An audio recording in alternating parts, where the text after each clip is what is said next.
Guys, magluluto sana ako ng adobong manok at nagpainit na ako ng kawali at biglang namatay dahil ubos na pala ang gasol at wala si tatay.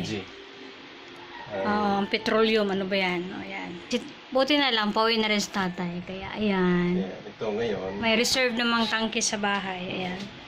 Yun na yung naubos. Naubos na. Sa ito, Phoenix? oo, Phoenix. Phoenix Super LPG. Tagpila gani ang tangke ron sa Phoenix tayo? Mubo na siya ang presyo. Bumaba yung presyo, 8.15 na sa ngayon. Dati, mas mahal ng 23 pesos. 23 ang binaba. So, 8.15 to date. So, mga... So, ito yun guys. Dapat marunong tayong Silyado yan. Kaya kailangan mo ng gunting o pangputol nitong. But before you open this one, before you get this one, make sure na close, sarado.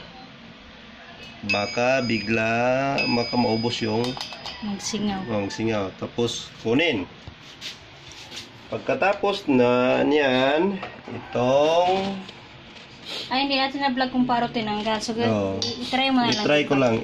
Yung ano nito, pasok, ganito. Pagtanggal, ganyan ang ikot. Murag sa gripo tayo, no? Yan. Pagtanggal, ganyan. I cannot see. Loosen. Tighten. Ganito. Mati-feel mo naman yan. Oo. Tapos, yan. Tight na. Very tight na siya. Yan. Turn mo lang the other side. Yan yung pagtanggal. Yan. Ngayon, before ka mag-open. Tapos, pag open, ganyan, test mo dito. Sa burner mo. Sa burner mo, ganyan. Init. Yan, lumiyab na. Linisin. Pero, dapat, to be safe, ganito yung gawin nyo. To be safe, may mga strategies tatay na ginagawa. Pag May gawa ka ng itong sponge. Halimbawa, itong sponge. Ito, bula. Dapat bumubula yung sponge. Tapos, dito mo sa mga corners, ganyan, ilagay para alam mo kung may singaw. Dahil pag may singaw, bubula yung yan, kilos yung bula. Yan, wala. Walang singaw. Yung murag muburot yun magbubbles yan, lalaki yung mga bubbles, bula pag may singaw. Yan. So, walang singaw. Dito, walang singaw.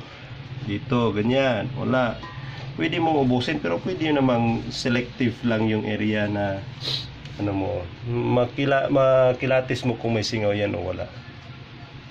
Para ganito, parang may butas. So ayan, wala naman. Ayan, wala.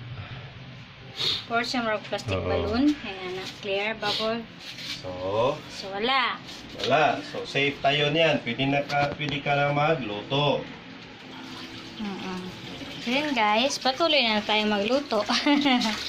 Yun lang guys.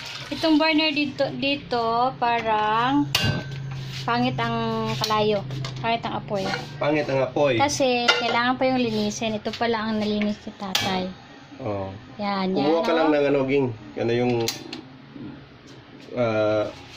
kasi guys, ang problema ng burner nito, isang burner na yan. Yung screw sa loob, mahirap matanggal. Ilang taon na to, tay? Mga 3 taon. Kaya, subukan nating i-blower kasi mahirap i-prepare yung vacuum. Particle na pumasok dyan. I-max mo, tay.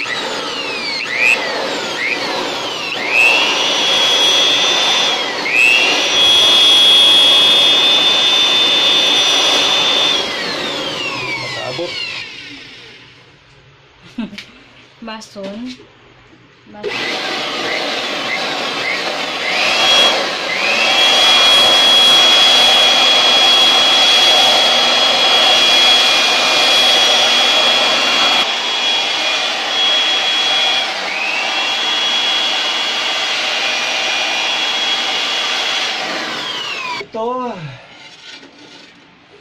ito may opening.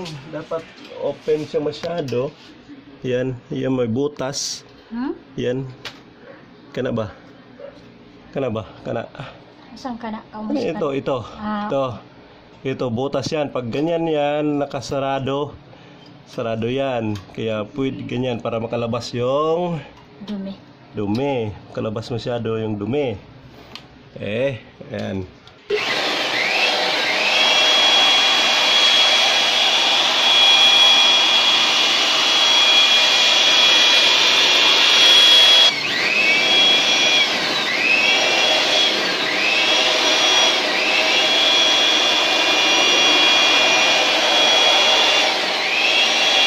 Try natin guys kung okay na ba ang kanyang flame. Sana okay na.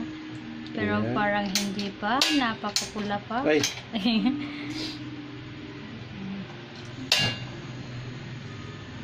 Better. better na. Better na. Hindi na siya ganun kakuan. Hindi na siya ganun ka-orange. Sabi mo, adjust that time.